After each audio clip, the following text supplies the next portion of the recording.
Pozdrav svima. Ja sam tetka iz Kanade i dobrodošli u moj novi video ovog četvrtka. Tema današnjeg videa zapravo je potaknuta komentarima ispod prošlog videa, vašim komentarima. Hvala vam na podršci koju ste mi pružili jer svi koji imaju svoj biznis, koji su vodili bilo kakav biznis u nekom periodu svog života znaju koliko tu posla ima i kolika je to odgovornost. Također željela bi se danas zapravo dotaknuti teme razine obrazovanja jer se razvila nekakva rasprava ispod jednog komentara o tome. Iako ja sam već pričala na tu temu kada sam govorila o povratku u Hrvatsku i poslove koje sam ja radila kao učiteljica. Kao što svi znate, ja sam završila učiteljski fakultet u Osijeku, već sam prije o tome pričala. Moram priznati da to nije bio moj prvi izbor. Ja sam željela biti novinar i govoriti istinu. Nažalost, nisam primljena na novinarstvo. Bilo je jako mali broj ljudi koje su oni primali, a ja naravno nisam bila vrhunski student, odnosno vrhunski učenik da bi prošla tu selekciju i bila sam razočarana. Na kraju upisala sam učiteljski fakultet jer me je to nekako, to je bio nekakav kreativni smjer. Kažem, nisam bila nešto posebno oduševljena što nisam primljena na novinarstvo, ali kasnije se to pokazalo i zapravo da mi učiteljstvo nekako bolje leži nego novinarstvo. Kada govorimo o poslovima, ja moram reći da meni posao koji radim mora imati smisla. Što to znači? Ja mogu zarađivati tonu novaca, ali ako ja na tom poslu nisam zadovoljna i sretna, ako je meni mrsko na taj posao ići svaki dan, ja ne znam kamo to vodi. Imam osjećaj da bih ja recimo na poslovima gdje zarađujete dobru lovu, ali radite od jutra do sutra non stop, nemate, živite za odmore, radite za aute, za otplatiti kuću, za nekakve luksuze i šta ja znam. Imam osjećaj da bi meni takvi poslovi jako brzo dojadili. Ne dojadili, nego kao što sam rekla, posao mi mora imati smisla. Ako se sve vrti samo oko novca, onda to za mene nema smisla. U učiteljstvu mi je u početku imalo smisla, zato što ja sam voljela biti učiteljica, ja mislim da sam bila dobra u tome. Djeca su me voljela, imala sam sreće sa roditeljima, ali ja sam na kraju i pogotovo kada sam dobila dijete zapravo doživjela jedan veliki burnout. Ono čega sam se ja zapravo počela bojati je to da ću ja cijeli svoj život raditi na takav način na koji sam radila tada i da ću raditi da imamo stvari jer nam treba novac i sasvim je, naravno, radimo da bismo imali novac, ali ako se to pretvori isključivo u rad, u nekakvo životarenje od jutra do mraka i ako nemaš za ništa svoje vremena, ne znam koliko dugo netko može tako raditi. Ja sam na kraju zapravo kao učiteljica postala više umorna i više sam bila nesretna nego sretna. Radila sam, prije nego što sam dobila stalan posao, radila sam 5 godina na zamjenama i na kraju sam shvatila sve se svodi na to da uvijek se moraš nekome svidjeti, dokazati, moraš se svidjeti ravnateljima da te zaposle, moraš se svidjeti roditeljima jer ne daj Bože ne napraviš nekakvu pogrešku koju oni ne odobravaju, a pojma nemaju o tvom poslu. Za djecu je uvijek bilo lagano. Djeci sam se uvijek svidjela i tako sam im pristupala. Ja sam željela da oni vole školu, uvijek sam se savjesno pripremala. Ja nisam bila jedna od onih učiteljica koji dođu na nastavu i kaže otvorite knjigu na to i to, na toj i toj stranici, idemo čitati u sebi. Počela me umarati ta nekakva rutina, sve je moralo biti na papiru lijepo i po pravilima, a zapravo sam željela raditi puno više, ali onoga što se tražilo od mene, ja jednostavno nisam imala vremena i meni je jednostavno škola prestala imati smisao u tom trenutku. Kao što sam rekla, radila sam 5 godina na zamjenama i položila sam i stručni ispit i moj prvi posao bio je u jednom slavonskom mjestu gdje sam došla na zamjenu.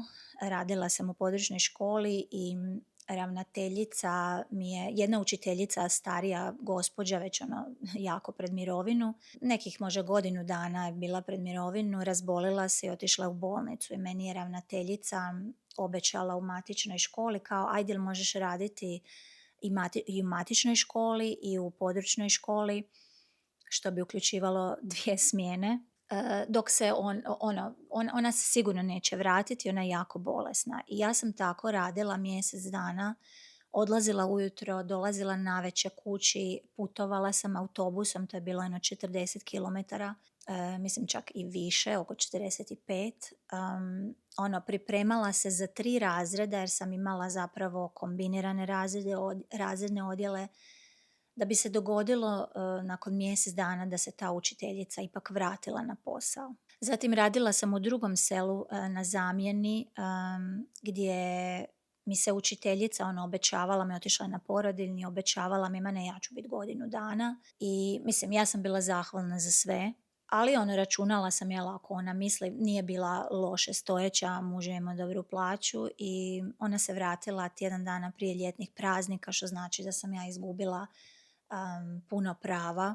Zatim kada sam u istoj školi željela prijeći na jedno drugo radno mjesto jer se ova učiteljica vratila, mene su 2 učiteljice su se urotile protiv mene jer one su željele nekog drugog na to radno mjesto i oni su se već kao sve dogovorile mimo ravnatelja i školskog odbora, sve su one već dogovorile za tu osobu koja nije imala ni stručni ispit.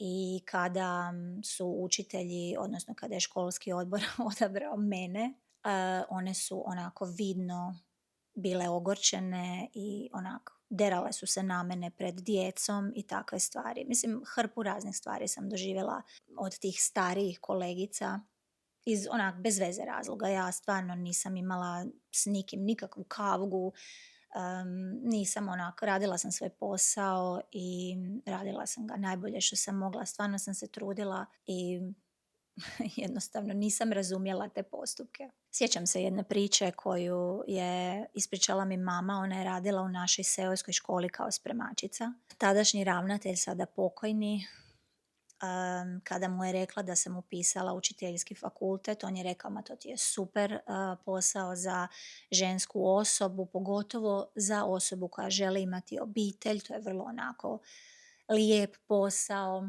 Međutim, to sam kasnije shvatila, to je lijep posao za ženu koja živi u 1950.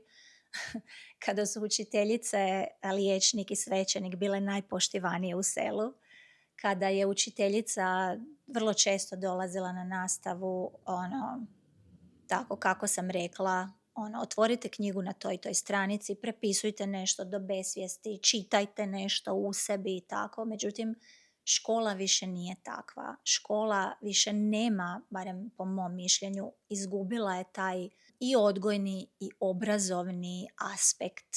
Prije je školsko obrazovanje čak imalo nekakav utjecaj na život djece, pa i na obiteljski život te djece. Jel? Danas škola je u očima mnogih roditelja besplatni servis za čuvanje djece dok su oni na poslu.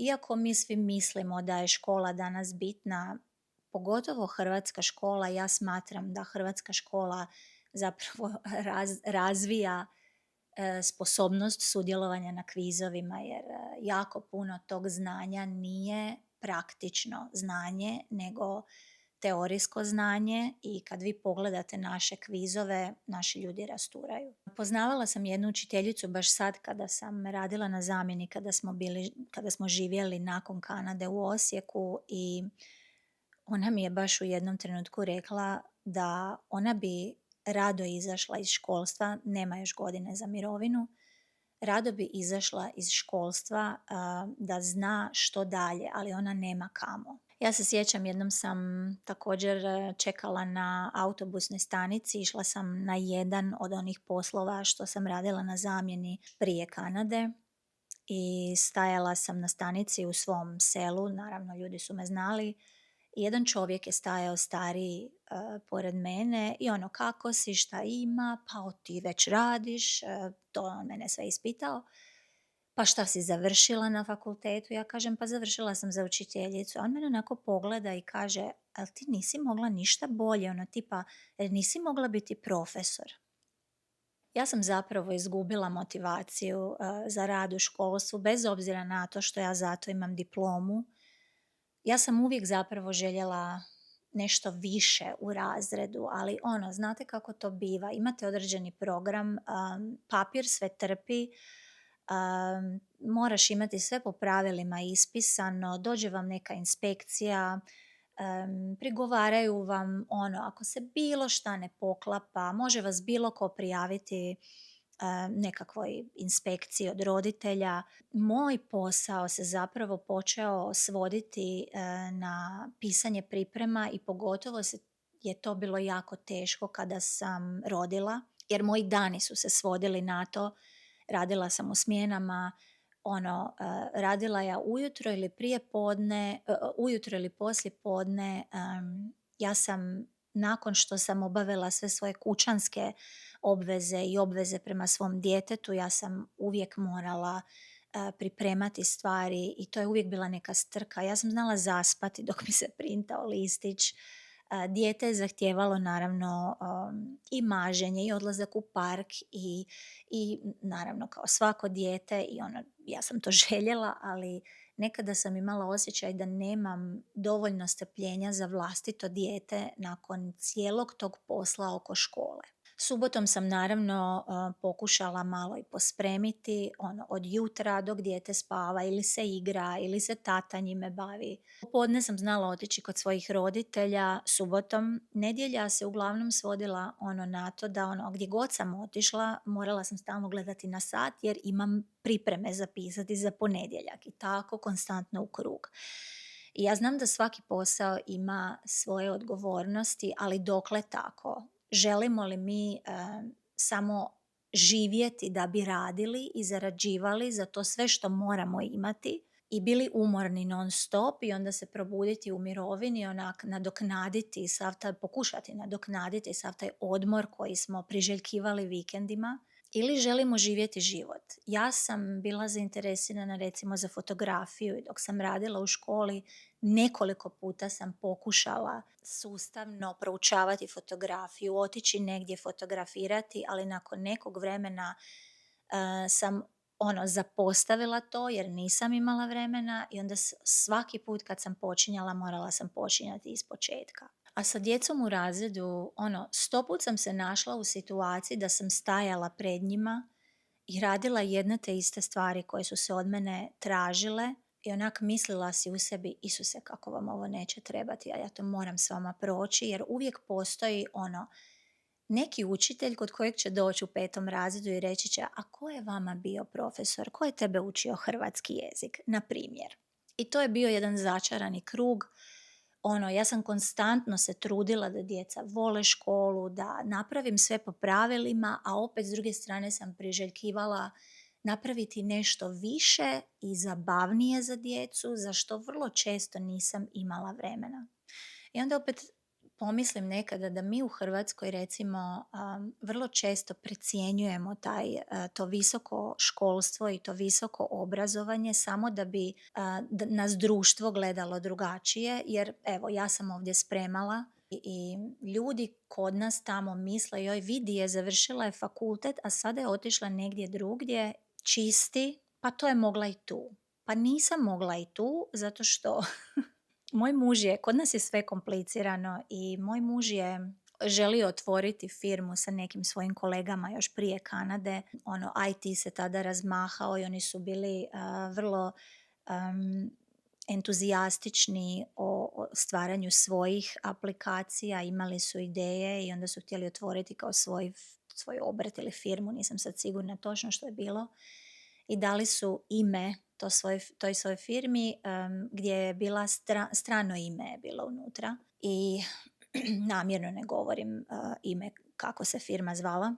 Međutim, nisu im dopuštali da u Hrvatskoj otvore firmu na ime koje ima kao stranu riječ u sebi. Iako to nije bila strana riječ, svi su je tako zvali, ali i udomačila se kod nas i onda su, ne znam, neki odvjetnici, odnosno imaju kolegu odvjetnika koji mu je rekao, bolje da ideš, ne znam je li to bio nekakav obrtnička komora ili šta je to bilo, onda mu je taj kolega rekao, možda bolje da ideš kod ove druge sutkinje, ona ti je malo popustljivija.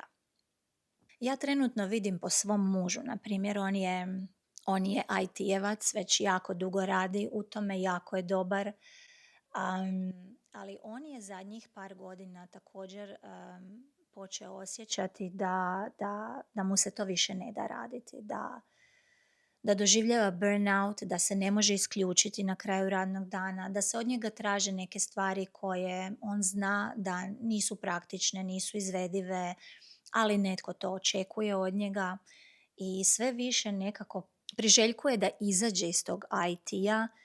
I on je meni čak rekao kada budem otvorila svoju firmu da bi on rado zapravo išao sa mnom po kućama i čistio i daj Bože da se to pretvori u nešto bolje, nešto malo više, da mi to stvarno onako, da se razmaše, što bismo rekli, on bi išao sa mnom. Inače, da objasnim tu priču, moj muž je po svojoj plaći između 5 i 7% ljudi po visini plaće u Kanadi. Ovo nije nikakvo hvaljenje, ja vam samo želim reći da nekada se ni posao sa visokom plaćom ne čini tako atraktivno ako u njemu više ne uživate. Zatim znamo primjer recimo jednog našeg poznanika, jedna njegova kolegica je također bila u IT-u. On nam je ispričao da je ta žena ostavila taj super plaćeni visoki posao, kupila si negdje na moru nekakav, je li to bila nekakva kuća ili ne znam šta, otvorila si je kao svoj bed and breakfast i ona je zapravo rekla da priželjkuje, a imala je, kažem, super plaću, rekla je da zapravo priželjkuje mijenjati čiste plahte, jastučnice, stavljati, ne znam, čokoladice na jastuk za goste i uživati u cijelom tom nekakvom, ajmo reći, hospitality području. I sad rekavši sve ovo, ispričavši sve ovo, htjela bi se osvrnuti na neke komentare koje nisu bili ružni ni ništa, ali onako, ja shvaćam da mnogi ljudi ne shvaćaju zašto neko sa visokim obrazovanjem želi raditi posao poput spremanja. Ja sam nekako već radeći u hotelu shvatila da se meni zapravo sviđa taj nekakav hospitality i sviđala mi se dinamika rada u hotelu, stalno novi ljudi s kojima sam radila bili su ugodno društvo, uglavnom radim sama, stavim slušalice na uši, mogu slušati glazbu, imam taj nekakav mir, imam točno određen zadatak. Znam, sama si određujem pauzu kada osjećam umor, odem dolje u tu zajedničku prostoriju, popijem kavu. I zapravo, kao što sam rekla, sviđala mi se ta dinamika toga rada. Komentar koji sam spomenula i koji je zapravo izazvao cijelu seriju drugih komentara je bio da kao uz dužno poštovanje svim zanimanjima, ipak je toj osobi žao što neki ljudi odlaze raditi posao ispod svoje razine obrazovanja. I ja sam zapravo u Hrvatskoj pokušavala izaći nekako iz škole, kažem, čak sam se prijavila u McDonald's i prijavila sam se zapravo na neke portale kao novinar jer sam željela pisati. Ali kao žao je toj osobi jer što to ljudi rade. Ja moram priznati, ja dolazim iz tog društva, kod nas u društvu je tako to visoko obrazovanje nekako ako što imaš više obrazovanje, to si nekako bolji i poštovaniji. I ja sam imala takvo mišljenje, onako, Isuse, sad ću ja doći u Kanadu i čistit ću, a ja sam završila fakultet. I da, mi jesmo svojim obrazovanjem uložili truda i kao uložili smo u sebe, ali ja da vam budem iskrena, Sa saznanjem ovoga što sada znam, ja bih radije da sam završila tipa ili nešto praktično, da znam nešto raditi rukama, ili sam rekla, kasnije sam rekla mužu da onako ako baš želiš raditi neko plemenito zanimanje, naravno posao radiš i radi novca, ali onako nekako najplemenitije zanimanje se meni činilo biti medicinska sestra. Znam, ima i svakakvih pacijenata i opet moraš raditi sa ljudima, ali opet postoji ta nekakva, moraš imati tu nekakvu samilost u sebi, empatiju, kako bi komunicirala sa ljudima kojima je već teško u tom društvu, u toj situaciji. I meni je to sada tek nekako onak, mislim ne sada, prije par godina, ali postalo mi je to zanimanje, na primjer, privlačno. I uvijek sam rekla da mi je jako žao, moj tata je zidar po zanimanju, već je sad i dugo u mirovini, bio je vojnik i tako, ali ja sam se kao mala igrala jako puno na njegovim gradilištima. Gradio je mnoge kuće u selu i žao mi je što tada nisam bila u poziciji malo više pratiti što on radi i pokazati zanimanje u tim zanimanjima, da znam raditi keramiku, da znam, ne znam, ožbukati zid, onako, i hvala Bogu mi danas imamo internet i možemo iz toga jako puno naučiti. Ja sam naučila jako puno stvari na YouTubeu, ali eto, žao mi je što nisam s tim krenula jer ja sam se namučila na fakultetu i moram priznati ja sam pala 2. godinu fakulteta. Zašto? Pala sam iz matematike jer sam imala 1 bod manjka do prolaza. Iz čega? Iz logaritama. Logaritme ja nikada do 4. razreda nisam radila, a mislim da se ne rade ni od 5. do 8. razreda. Ali opet, bila sam uporna jer sam željela završiti fakultet, jer sam željela početi raditi, pogotovo kada smo išli na praksu. Stvarno sam zavoljela učiteljski posao, ali kao što sam rekla, nakon nekog vremena jednostavno sam izgubila motivaciju. Također u jednom komentaru je bilo kao napisano nešto u stilu, ali kao odnosno pretpostavljam da se to odnosilo na mene, da se ja kao nisam dalje nastavila usavršavati. Da, neki ljudi dođu ovdje i počnu od nule i kao što sam rekla, ovdje također Kanađani počinju od nule i moj muž ima na poslu ljudi koji su prije nego što su bili u IT-u, koji zapravo nisu ni završili nešto iz IT-a, završili su u IT-u. Oni su prije ovoga posla radili kao konobari, kao kuhari negdje. Jednu osobu mislim da je rekao da je bila računovođa. I da, ti se možeš obrazovati dalje ako želiš napredovati, ali ja sam već nekoliko puta spomenula, mene škola više ovdje nije zanimala. Kada sam se pokušala zamisliti u nekakvom uredskom poslu, jednostavno nisam se u tome vidjela, zato što ja volim biti u pokretu. I ono što sam ja ovim poslom dobila je to što dobila sam zapravo mogućnost da nakon radnog vremena radim stvari koje su mene zapravo kreativno zanimale. Ja sam naučila raditi u Adobe Illustratoru, ja više znam o fotografiji. To su nekakvi moji hobiji, ali u tome sam uživala. I sad ne mogu reći da je posao spremačice nekakav glamurozan posao, daleko od toga. Ne mogu reći da je to sad posao iz snova i da to želim raditi do kraja života, ali on je meni pružao ono što sam ja htjela. Ja sam htjela raditi pod svojim uvjetima. Nisam željela raditi za nekog drugog, za manju satnicu. Ja ovako imam prilično dobru satnicu, odnosno imat ću sada kada se to dogodi opet. I nešto što je meni zapravo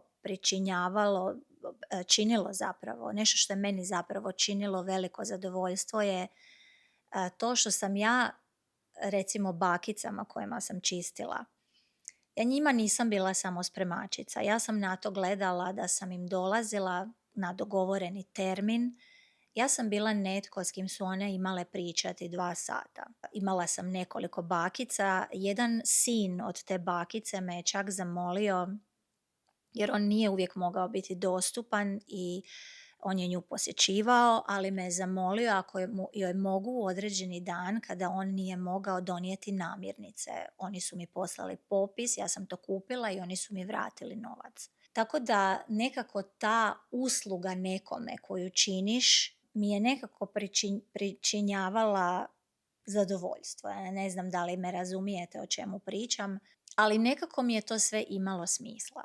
Kada sam govorila o uvjetima rada, ja još uvijek da radim s ljudima i za ljude, ali razlika je u tome što ja mogu birati ljude s kojima ja želim raditi, odnosno ako osjetim, naravno i s njihove strane prema meni, ako osjetim da si ne pašemo, ja jednostavno mogu reći hvala, ne bih. Dakle, ja ne moram pristati na svaki posao koji mi se nudi. Moj muž inače kaže da je jedini posao kojih se trebaš stidjeti je onaj kojeg ne obavljaš dobro i ja se u potpunosti s tim slažem. Ja se poslu koji radim, ja se predajem potpuno i ja mislim da sam ja dobra u svemu u čemu se namjerim raditi. A posao spremanja ovdje je, odnosno voditi svoj biznis kao house cleaning biznis je vođenje biznisa kao i svakog drugog. Tvoja reputacija je sve i na osnovi tvoje reputacije će te ljudi tražiti i dalje. Ti moraš komunicirati sa klijentima, prvo pronaći klijente, moraš se reklamirati, moraš se dobro prodati, moraš imati dobru prezentaciju. Ovdje, recimo, mnogi ljudi, mnogim mladim ženama koje su na početku nekakve karijere, posao spremačice kao nekakav ulaz, recimo, u posao. A onda kasnije kako se školuju, kako odrastaju, kako žele nešto više, naravno idu na nešto više. Ja nekako vidim potencijal u ovom poslu jer vi možete ovdje napredovati, odnosno ovdje postoje franšize house cleaning biznisa. Ne znam, vi koji ste u Kanadi možda ste čuli za Scrubby, za Molly Maid i mnoge druge, ne mogu se sada sjetiti, ali znam da sam čula za njih jer sam ih vidjela i u drugim gradovima pod tim imenom. Dakle, vi možete početi kao spremačica, ali vi, na primjer, kada se ukaže prilika ili kada vam se posao proširi, vi recimo zaposlite jednu osobu pa s njom čistite u paru i odmah vam se nekako proširi posao, jer tada u paru možete recimo 2 kuće dnevno napraviti, na primjer po 4 sata. Zatim nakon nekog vremena možete zaposliti 3. osobu, pa nek njih 2 čiste u paru, a vi postanete menadžer, odnosno vi postanete organizator tog svog biznisa. Dakle, vi sad više niste u čišćenju, nego vi ste nekome šef u čišćenju, ajmo tako reći. Kada sam bila u Hrvatskoj, muž i ja smo isto ja sam svašta razmatrala, ja meni je stalno 24 sata mi mozak radi. I razmišljala sam da o čišćenju u Hrvatskoj, ali u Osijeku konkretno, ali to je kod nas još uvijek jako slabo zastupljeno, odnosno i slabo plaćeno. I ljudi se bune ako im povećate cijenu, ne shvaćaju zapravo koliko je to zahtjevno. Onda razmišljala sam čak o otvaranju vrtića. Napisala sam čak e-mail u agenciju, međutim nikada mi se nisu javili. I onda sam kasnije i odustala od toga i ja sam uvijek razmišljala o nečem većem. Aha, sad ću otvoriti vrtić pa ću zaposliti nekoga, lijepo ću ih platiti, platit ću ih više nego što ostali vrtići plaćaju, tako da budu zadovoljni na tom poslu. Ja sam željela stvoriti atmosferu gdje bi moji budući zaposlenici bili zadovoljni na tom poslu. Muž i ja smo se šalili još prije Kanade, kada sam ja počela tako osjećati zamor sa školom, ajmo otvoriti cvijećarnu, jer to je nekakav relaksirajući posao, radiš sa cvijećem. I imali smo raznih ideja. Tako da nemojte na visoko obrazovanje gledati kao na jedino pravo obrazovanje, jer težite nekom statusu u društvu. Meni je isto trebalo da do toga dođem. I ja sam to mislila jer mislila sam da je status jako bitan jer dolazim iz takvog društva gdje je status jako bitan. I onda sam došla ovdje u društvo koje onako, kod njih je sve moguće i na ništa ne gledaju, barem sam ja dobila takav dojam i ja imam takva iskustva, na ništa ne gledaju kao na nešto ispod tvoje razine. Svi počinju nekako, imaju nekakvu odskočnu dasku, neki se zadrže u jednom poslu, neki promjene. Ovdje ljudi mijenjaju karijere po 3, 4, 5 puta. Tako da meni to ovdje više ništa nije strano, ništa nije čudno, na ništa ne gledam joj, otišla je tamo pa čisti, i čistači su potrebni u svijetu. Zanimljivo me je to što kada sam radila kao učiteljica, uvijek sam djecu, kada smo znali raditi zanimanja iz prirode i društva i slično, uvijek smo razgovarali o tome kako su sva zanimanja bitna. Ja sam to zbilja mislila, jer svako zanimanje ima svoju svrhu, ne? I onda, ne znam, djeca dolaze iz obitelji gdje ipak postoji razlika. I onda ne možete vi više s djecom postići to što se napravilo s njima u njihovom domu, jel? Mislim na nekakva mišljenja o visini, razini obrazovanja. Naravno, ako vi težite boljem poslu, čistom poslu, u nekakvom uredu, super. Naravno, svako ima nekakve svoje snove, ali ne moramo podcjenjivati sve ostale. Nije visoko obrazovanje jedino obrazovanje koje postoji i nisu oni stup društva koji su završili fakultet. Eto, to sam željela danas podijeliti s vama. Ja se zapravo veselim svemu što me čeka. Evo, čekam tu business license da dobijem. Kažu da traje dobivanje 2 do 4 tjedna i iskreno jedva čekam zapravo da ju dobijem. Već sam si nabavila usisavač. Neko me je pitao koji usisavač koristim.